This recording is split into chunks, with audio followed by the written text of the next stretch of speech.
The Dershow.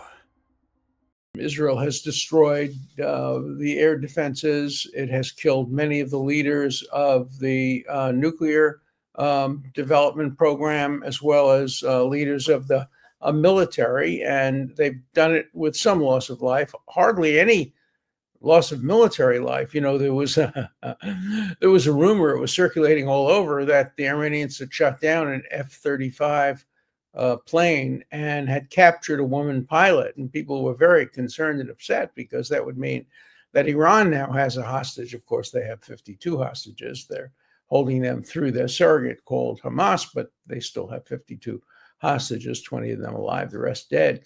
And the concern was that if they had a female hostage and, you know, threatened to rape her, as they often do with hostages, and Hamas did with hostages and with people who were victims of October 7th, it would create a real problem for Israel. And the reason we all believe that it may be true is that they showed video of a pilot being shot out of an airplane and floating to earth in a parachute. Well, it turned out that that video was taken from a video game, and it was put on the internet, probably by Iranian intelligence, in order to, you know, create turmoil.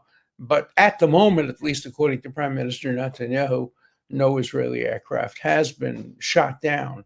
I've been at many of the Israeli Air Force locations. I've seen their F-35s. I've seen, obviously, their F-16s and other airplanes. I've been in the cockpit of F-16s.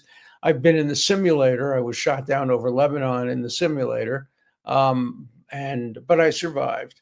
But I know the competency of the Israeli Air Force. I was actually involved in an early lawsuit as a consultant when half a dozen women who were pilots, the Israeli Air Force refused to allow them to fly combat missions into enemy territory for fear that they would be captured and held as hostages. And they brought a lawsuit. I consulted on the lawsuit along with some other people, and we won the lawsuit. And the Supreme Court of Israel ruled that the women could not be excluded from being pilots. As you know today, being a pilot or being a navigator does not require, you know, the kind of strength perhaps required for being a combat soldier. You're basically flying a computer game, and you know, you may need endurance and ability and all of that. But there's no indication that men do that better than women. And indeed, after we won the lawsuit, I think the number one combat pilot ranked, I don't know how you rank combat pilots, was one of the women. So, you know, the women in the Israeli army play a very, very, very important role, particularly in the Air Force and intelligence and in other areas. So let's turn to the legal issues. Obviously, Israel's enemies are saying that this is aggressive war. They're wrong. International law permits preemptive strikes designed to prevent the ability of the other side to use nuclear weapons.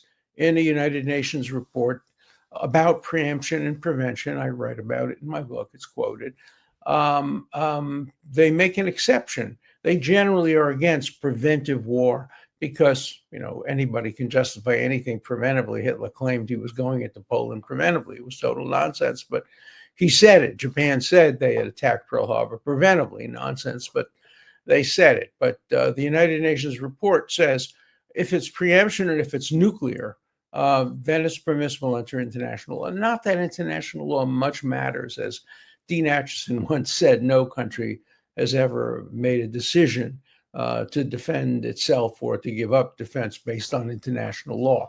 The law doesn't determine existential decisions about whether a country survives or doesn't survive. But it's nice to have international law on your side.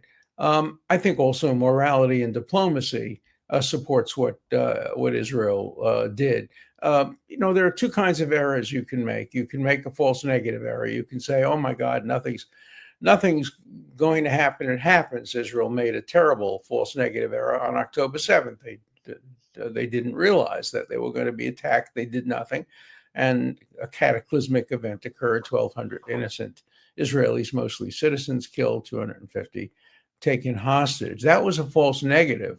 On the other hand, if they had attacked Hamas and destroyed Hamas before October 7th, people would say, oh my God, they never would have attacked. That was just a ruse. It's a false positive. So, you always have to balance the risks of false negatives versus false positives. That's the whole thesis of my book, The Preventive State, is to try to create a jurisprudence of that balance. When do you err on which side? And when there's a potential nuclear attack by a country that every single day swears it will destroy Israel, calling it the little devil, the little Satan, as compared to the United States, which is the big devil, the big Satan.